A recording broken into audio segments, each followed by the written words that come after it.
and welcome to another episode of AP Taylor Swift, the podcast for Swifties who like to dive a layer deeper into the music.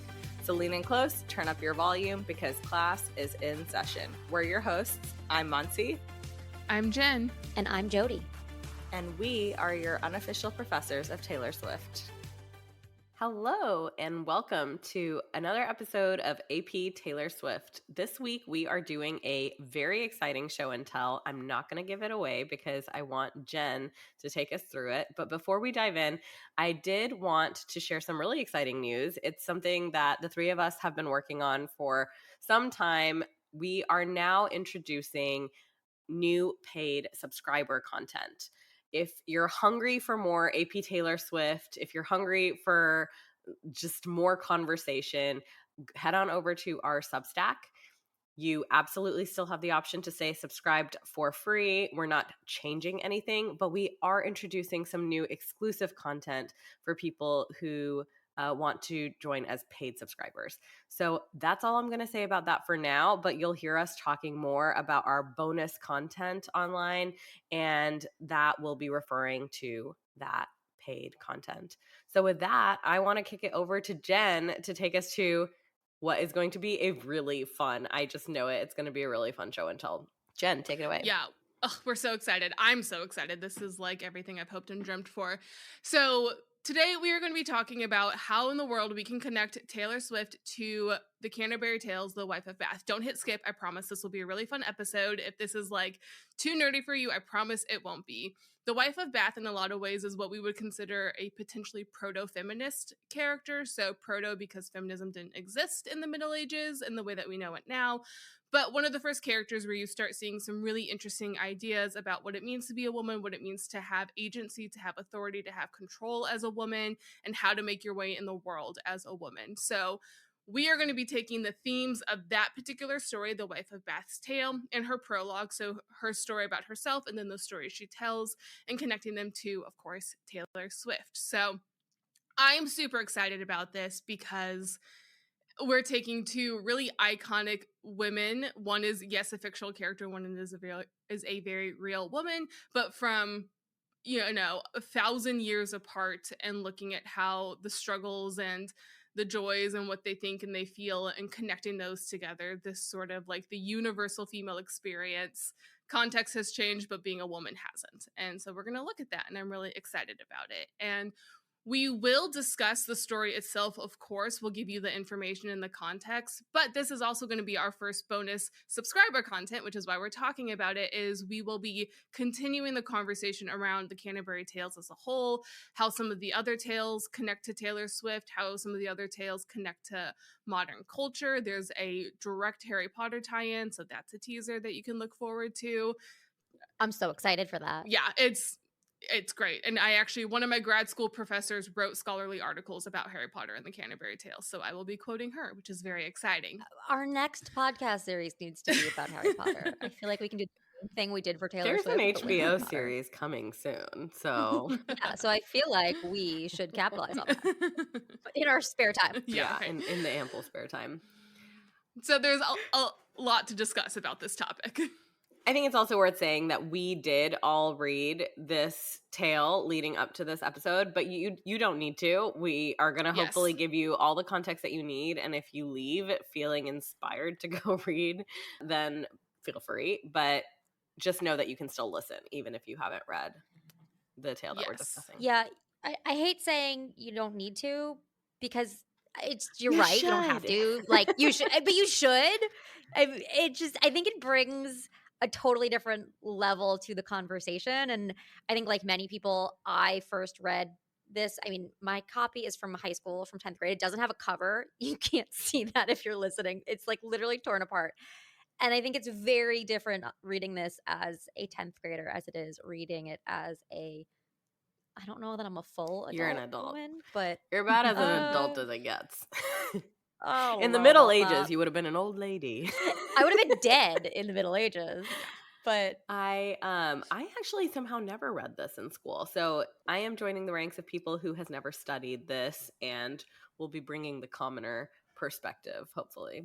Well, I think it's best to just get into it to start exploring this story. So I will actually be kicking things off. So I chose the song Blank Space, and it's going to make a lot of sense in just a second. But first, Blank Space was written by Taylor Swift, Max Martin, and Shellback, and came out in 1989, in 2014, and 1989, Taylor's version in 2023. So I'll be focusing primarily on the prologue. And the way the Canterbury Tales works is it's a frame narrative. So it's a group of pilgrims who are going on a pilgrimage to Canterbury, and they are all telling stories to each other to pass the time. So you have the characters and then the stories that the characters tell. The Wife of Bath's prologue is one of the longest prologues. We actually get, I think, the most information about her character, and then her actual story is like 2 pages long. It's quite short compared to her prologue, but she's a fascinating person. The reason I chose Blank Space, there was a very obvious connection to me. The main thing about the Wife of Bath that she starts off and talks about a ton is she's been married 5 times. So yeah, I got a blank space, baby, and I'll write your name. That's the Wife of Bath. I mean, that connection is very clearly there. There's 2 things that are happening in her prologue that are kind of happening throughout the entire Canterbury Tales. These stories are, yes, a way to pass their time, but then they get kind of competitive and they start having like sort of these debates, and they're using their stories to establish their point of view and their argument.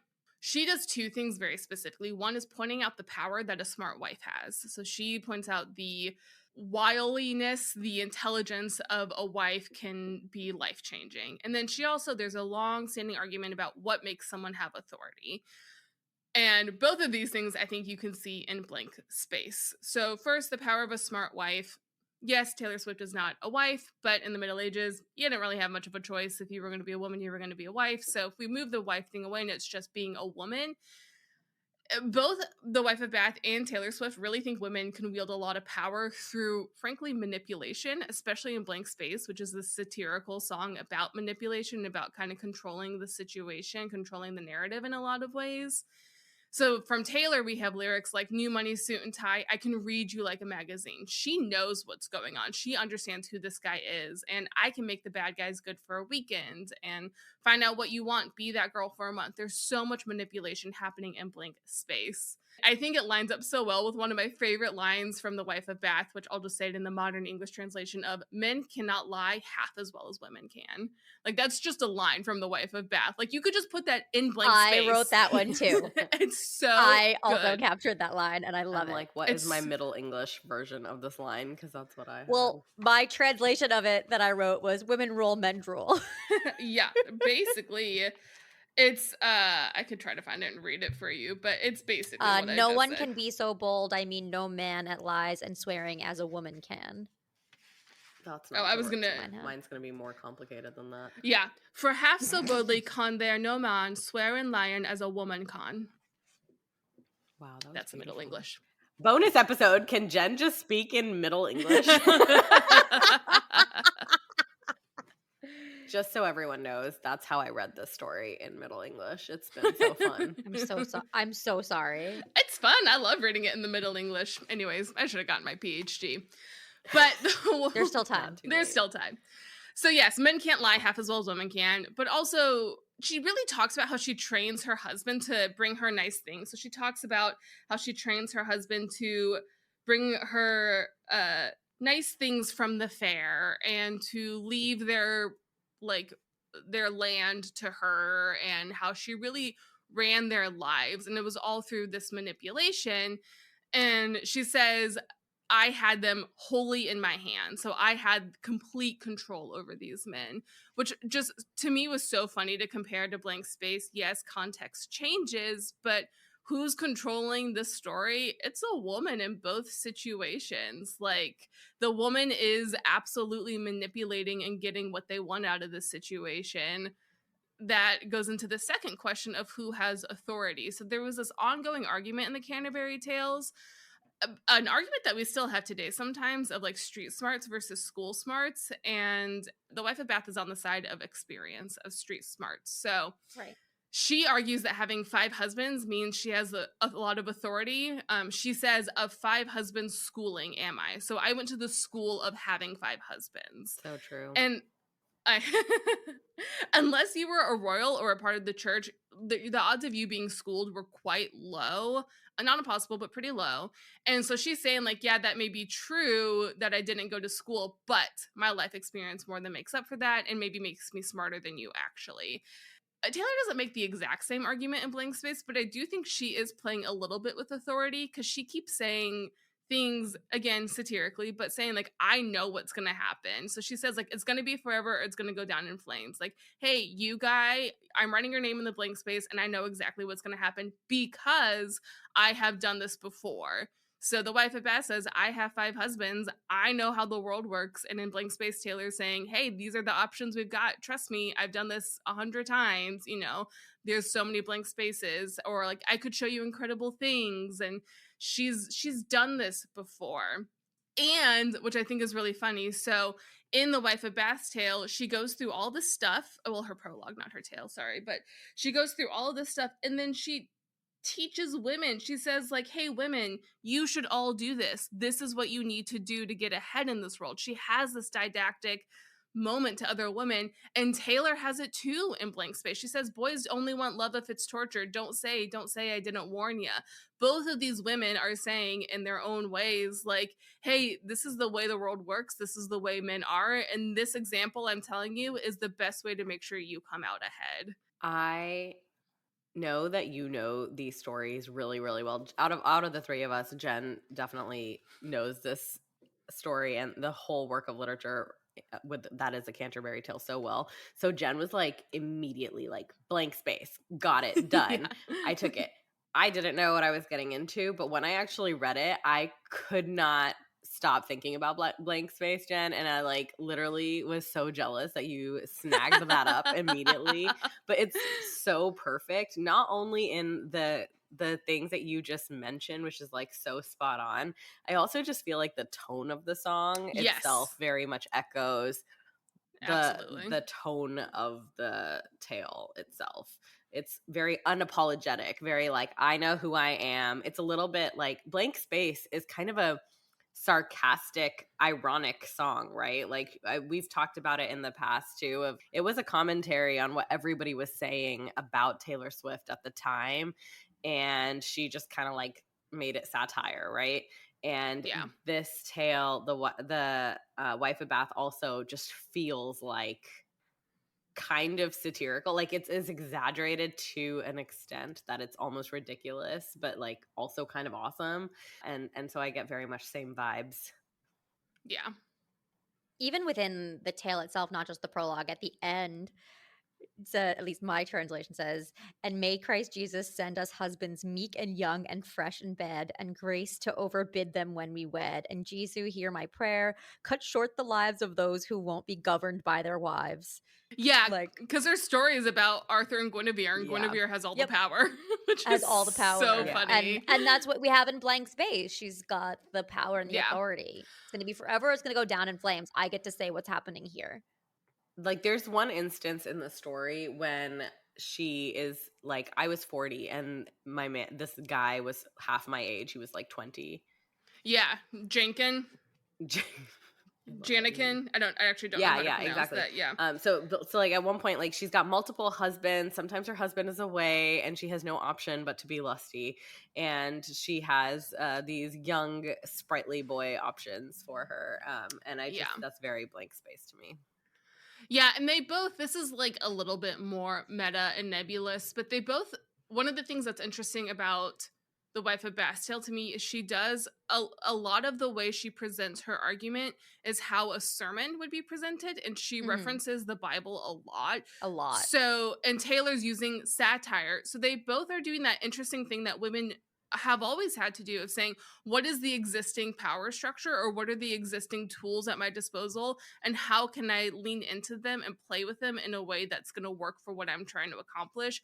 Because those systems weren't made for us. Satire a little bit different, but like the music industry as a whole, like the music industry not made for women, the church in the Middle Ages not made for women, but both of these women are like, but can I lean on the authority and the power of that and twist it to be like actually working for me, which so cool to me and also devastating that women are still having to do this. And it's so funny because, again, I read this in high school, and the note I have is like about how her commentary is that men are the ones that wrote the Bible, and that's why these stories Yeah. are so forgiving of men. She says, by God, if women had but written stories like those the clergy kept in oratories, more had been written of a man's wickedness than all the sons of Adam could redress. So she's calling out that, like, all the stories that we're told are written by men. Everything we know is written by men. And here I'm going to give you a story from a woman's perspective. And I think that's exactly what we see with Blank Space. She's kind of making that commentary that all the commentary about who she is, maybe it's not all written by men, but it's from the male gaze and from the male perspective. Here, I'm going to take control and give you something from my perspective, from the female perspective. And that power there is just, it's so cool. And I love the parallel between the two. All right. Well, I do want to say one other line from the book that I think relates to your song before I get to mine. A knowing wife, if she is worth her salt, can always prove her husband is at fault. It's just chef's kiss. And there's something in the water about The Wife of Bath and 1989 because I, too, chose a song from 1989. I picked New Romantics. This is from a bonus track on 1989. It was track 16, came out in 2014, written by Taylor Swift, Max Martin, and Shellback. In both of these stories, when I reread particularly The Wife of Bath's prologue, but also the story, this is about female empowerment, rewriting the narrative around romance, heartbreak, and love. It's about giving women control and autonomy and authority in their romantic lives. So, like, The Wife of Bath is New Romantics. To me, New Romantics is a song about all of those same things, about kind of taking control of the narrative about what it means to be young and in love or heartbroken and all of these things. There's also a nice little medieval connection. I could build a castle out of all the bricks they threw at me. Every day is like a battle. I mean, how medieval? It doesn't get more medieval than that. The song starts out, we're all bored, we're all so tired of everything, and the wife of Bath says, marriage is a misery and a woe. Same vibes. We show off our different scarlet letters. Trust me, mine is better. As Jen mentioned, the wife of Bath is often kind of criticized and ostracized and othered for having been married 5 times and not having a husband. And the fact that she's a woman in general and a woman who claims and speaks so much about her sexuality, that is really her showing off that scarlet letter. We talk about that. We haven't done an episode on the scarlet letter, but we talk about scarlet letter from, guess what? Love Story, because we can't get past an episode without talking about Love Story. In the song. I know. But we can do an episode. The Wife of Bath really, as we talked about, presents herself as someone who has learned to use society's rules to her advantage while also challenging them. As we said, she said that she came from the school of 5 husbands. In New Romantics, we play dumb, but we know exactly what we're doing. Again, this same idea that women might seem dumb and, they don't know what's going on and kind of play along, but no, we are the ones that are in control here. We have authority and autonomy over our lives and over our love lives. Honey, life is just a classroom, I think also related really nicely to the Wife of Bath's statement that she comes from the school of 5 husbands. Again, same vibes. I got so excited when I decided to do New Romantics. I think I said, I was like, I think this is an unhinged choice, but it's the perfectly unhinged. Yeah, I love it. It's yeah, true. Life is a classroom is what she's saying. That's what she's arguing actively. That's literally the Wife of Bath's tale. And like the whole tale is just, so her prologue is, it is New Romantics. We're too busy dancing to get knocked off our feet, just echoes the Wife of Bath's refusal to be diminished by criticism of her lifestyle choices. She's also too busy living her life to care about anybody who disapproves of the way she lives it.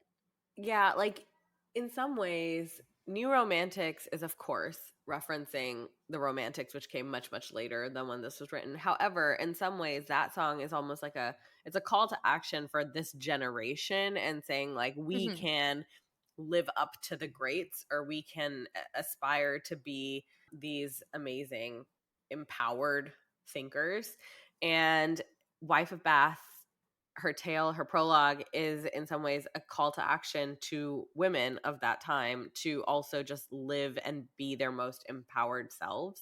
And in that sense, I totally agree with you in that it's the same vibes, and it kind of makes sense because it's like it is motivational kind of thing. It's like a enlightening moment. She's telling all these women that like you should be this way, like you too can live this way. Enlightening, empowering, absolutely. Baby, we're the new romantics. Come on, come along with me. Heartbreak is the national anthem. We sing it proudly, Yeah, right? We are redefining right. the role of heartbreak and love and taking ownership of our own stories and our own sexuality and our own lives. And I think, Jen, you mentioned this in our bonus content, but like this is The Wife of Bath is a feminist anthem for her age and for her era. And it's a good reminder that like we're not the first generations to have these conversations around owning our femininity. Every generation and age has had these conversations. And so I think that's what's really exciting about comparing a song like New Romantics or any of Taylor's songs to The Wife of Bath, because you just see these parallels and you're like, oh, we keep making the same mistakes. Men are still in power. What's happening? I have a couple more. The Wife of Bath's tale, it, you've got the woman in full control and kind of playing the night. We hang back. It's all in the timing. It's poker. He can't see it in my face, but I'm about to play my ace. Like again, control, authority, and then because we love a bridge, the Wife of Bath. And I can just imagine her saying, "Please take my hand and please take me dancing and please leave me stranded." It's so romantic, right? Again, just like she's kind of going with whatever she knows that life is this mix of ups and downs of marriage and love and loss, and it's not easy, but it's all part of romance and love. And if she can have autonomy and control and be in the driver's seat of all of it, it is romantic because she gets to say how things happen and what she does with her life and her love life. So yeah, I had a really fun time bringing these two worlds together. And I think it just goes to it goes to what I love about this podcast, that like I never would have been this excited about the Canterbury Tales had I not gotten to look at it through this lens. So thank you, Jen. Yeah, I said this in the bonus content, but I just think there's something really powerful. It's fascinating that this was written by a man. So like we keep talking about the Wife of Bath like a real person. She's a character written by a man. Right. But and here's a song that has two male co-writers. Yeah. And it still was like, I think it was likely being representative of some of the main archetypes that you would see around town. So this isn't, probably was based on some reality. All that aside, the idea that women, the universal female experience and this like connection to women 1,000 years ago, it's really powerful. And it's hard when the texts are feel not accessible, which is true for a lot of this stuff in the original Middle English. Even in the modern translation, like it was always so hard for me to get students into it. And but like once you break through that barrier and you start to connect with these characters and the humanity, I think it does something really beautiful for empathy building. I think it does something really beautiful for the idea of like love has been a topic for a long time and women wanting agency over who they love and who they marry. Like, I just think it's really cool. And New Romantics, I think the Romantics were also making a lot of those arguments. So the fact that we have like every generation, these people who are like, hey, there's something really cool about that. So I would not have picked a New Romantics because I wouldn't have thought of it. And I'm so glad you did because that is, it's really cool. Okay, well, I have the next song, and I'm going to be talking about The Man from the Lover album. Came out in 2029, written by Taylor Swift and Joel Little. I will caveat and say that I mentioned this a little earlier, but I read The Wife of Bath in Middle English. Started off an audiobook, switched to a Middle English version because that's what was available at the library. And I did not study this in high school, so I'm coming at it a little fresh. When I was reading, I had a few ideas, but there was a theme that was really apparent to me from the very beginning in the prologue. The prologue is where we first get some exposure to this character's background or her personality.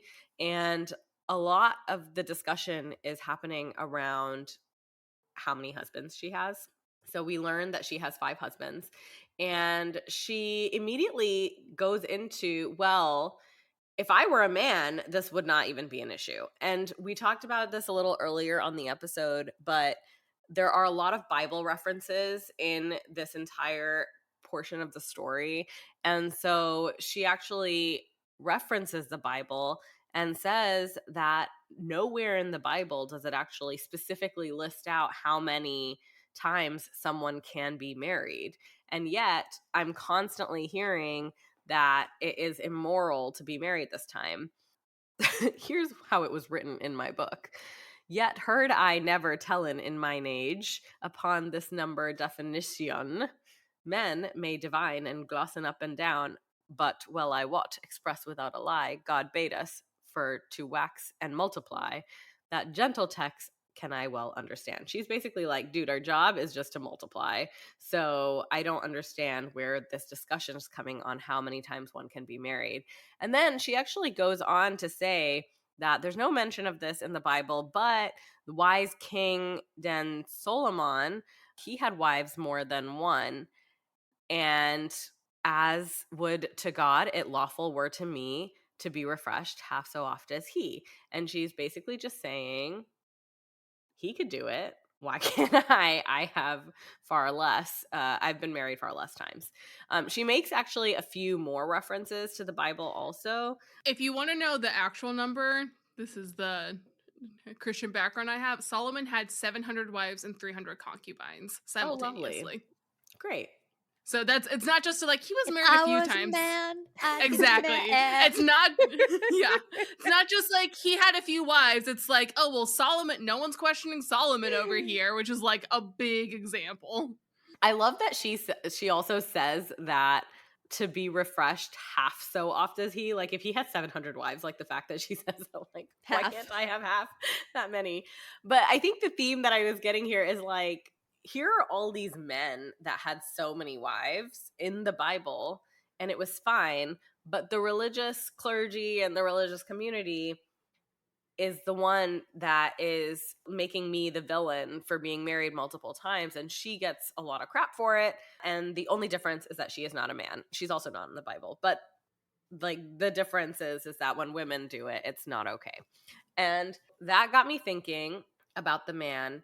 And I think one thing that I will call out before I get into it is that there is one noticeable difference that I felt between Wife and Bath and the man, and that was a little bit around the tonality. So some of the other songs that we talked about today, I just feel like the tone aligns really, really well. One thing about the man is that the lyrics are, I'm so sick of running as fast as I can. And there is a little bit of a fatigue kind of feeling that Taylor brings to the song. I didn't get that in Wife of Bath. I feel like she's very unapologetic and not at all tired, just like very self-righteous in some ways and very gung-ho and passionate about her message. In the man, I think it's like slightly a different tone. That being said, I think there is this underlying message that is the same in both, which is there's a double standard for men and women. There are things that men can do that are okay, and when women do them, it's not okay, and often there are more obstacles and hurdles along the way. Today, in Taylor's world, that is applicable to work, job, career. At the time that the Canterbury Tales were written, for women, primarily their main purpose at that time was marriage, or that was kind of the main business that women were in, so to speak. And so the Wife of Bath is written from the perspective of marriage, is like men can get married multiple times and women can't. And she even kind of argues, I can't find it, but I know I wrote the notes about it, that she even argues in some ways that being married is a business, that the way she approaches marriage is her business. Yeah. And that is how she has made money. To be a woman traveling alone to go on a long pilgrimage insinuates the ability to have leisure time, to have the finances to afford it. And she's kind of saying, I got there because I approach my marriages the way a businessman would approach a business. Yeah, she does actually make that very clear that that's kind of our main purpose here. And that is definitely, I think, interesting that in modern times, the man is being applied to career, kind of like having to run as fast as possible to keep up with the men, to do twice as much to get half as far. But at the time, the equivalent of that kind of would have been marriage, especially if multiple marriages mean amassing wealth. Like, the point is, if men can get married multiple times, why can I not? And then there was one part especially that I was reading. So one thing that to say is the actual tale itself does talk about women's choices more. The moral of the story is about women being able to decide their own kind of fate and destiny for themselves. But the prologue is, I think, the part that's really relevant to the man. It's because we're learning the characterization of our character, Yeah. or of the wife of Bath, and we're really understanding her personality, and that to me just aligns really well with the song. There is one portion where that reminded me of the bridge. So in the song, the bridge is, what's it like to brag about raking in dollars and getting bitches and models, and it's all good if you're bad, it's okay if you're mad. I was out flashing my dollars, I'd be a bitch, not a baller. They paint me out to be bad, so it's okay that I'm mad. To me, it was like this moment in the song where she's actually like imagining what must it be like to be like this, and then she mentions her own life of like, and here I am. It's kind of a part of the song that you get like the wistfulness of like, wow, like I could have it and I don't.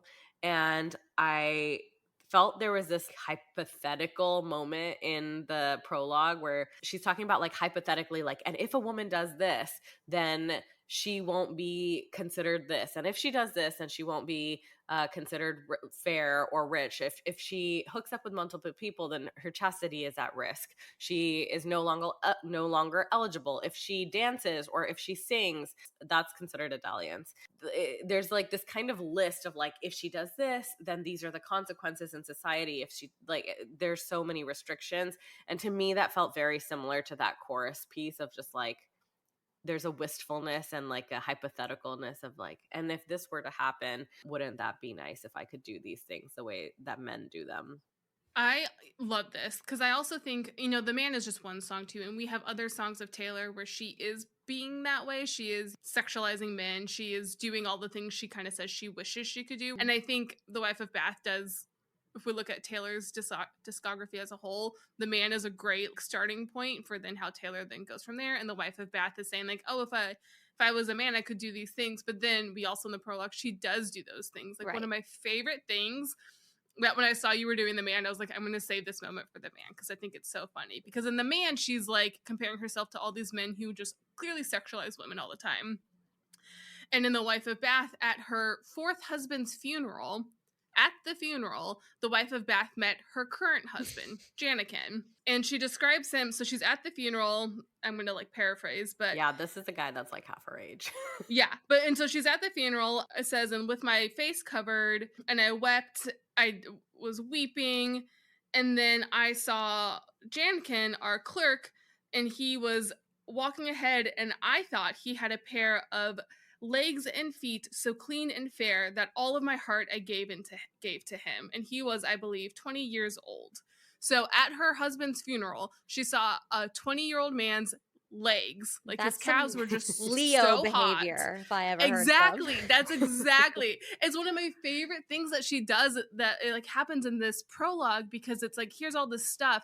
And you were saying unapologetic. This is the most unapologetic moment of the prologue where she's like, yeah, at my husband's funeral, I saw this hot young thing and I was like, yep, Heck yeah. I got a blank space, baby. I'll write your name, Yeah, totally. Yeah. I also like, there was also actually another moment, like we talked about like how she references other men who have multiple wives, and she's like, then why can't I have multiple husbands? She also talks about that in terms of virginity, right? Like men do not have to be virgins when they're married, but women do, and their chastity is constantly at risk. And she talks about that too. She's like, can you please point out to me in the Bible where it says, like, where did God command that there needs to be virginity? That's another thing where she's like, if I were a man, nobody would care, but people suddenly care because I'm not. Yeah, and the people she's referring to biblically, it wasn't just multiple partners, it was polygamy. They were at the same time. And so she's over here saying, I've had husbands one at a time, and all these biblical figures had several wives at the same time. So, like, where's the problem? Show me the proof. Exactly. Yeah. Give me the receipts for why I'm a sinner, because I read the Bible, not in there. She specifically asks, why then should men speak of it villainy? I love Which her. just means, like, why is it a disgrace? She's my new favorite. So it's on my list. This is a true story. I'm having to decide where, but I want to get a tattoo of one of the medieval, on the manuscripts, there's some portraits of the characters, and I want to get the Wife of Bath portrait tattooed on me. I just haven't decided where yet. That's amazing. I think it should be a really big, like across the chest. I'm thinking like on the front of one of my shoulders. I love it. Yeah, it's got to be visible. Yeah. That's amazing. All right, that is all we have for you today on this episode of AP Taylor Swift. Join us next week as we deep dive and overanalyze Blank Space. That's all we have for you today on AP Taylor Swift. Be sure to rate and review us on your favorite podcast app. Follow us on your social channel of choice at AP Taylor Swift to stay up to date. And join us next time as we overanalyze and deep dive into the next Taylor Swift song on AP Taylor Swift.